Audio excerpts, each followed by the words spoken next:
Hi friends, ఈ వీడియోలో నేను చెప్పబోయే జీవులకు టాలెంట్ ఎక్కువ. ఇవే బాతు. బాతు నీటి మీద ఈదగలదు, నేలపై నడవగలదు, గాలిలో ఎగరగలదు. పెంగ్విన్లు మంచి స్విమ్మర్లు, అలాగే నేలపై చక్కగా నడవగలుగుతాయి. అవసరమైనప్పుడు గాలిలో కొంచెం దూరం ప్రయాణించగలవు.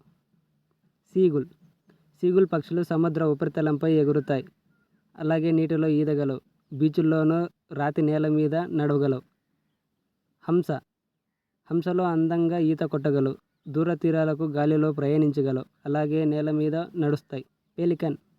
పెలికాన్ పక్షులు నేల మీద నడుస్తాయి, గాలిలో ఎగురుతాయి, నీటి ఉపరితలం మీద ఈదుతూ చేపలను వేటాడుతాయి. అల్బట్రాస్ పక్షులు సుదూర ప్రాంతాలకు ఎగురుతూ వెళ్తాయి, నీటిలో ఈదుతాయి, విశ్రాంతి తీసుకోవడానికి నేల మీదకు వస్తుంటాయి. టెర్న్ పక్షులు సమర్థవంతంగా ఈదగలవు, ఎంతో ఎత్తుకు ఎగరగలవు, అలాగే ఇసుక నేలపై నడవగలవు.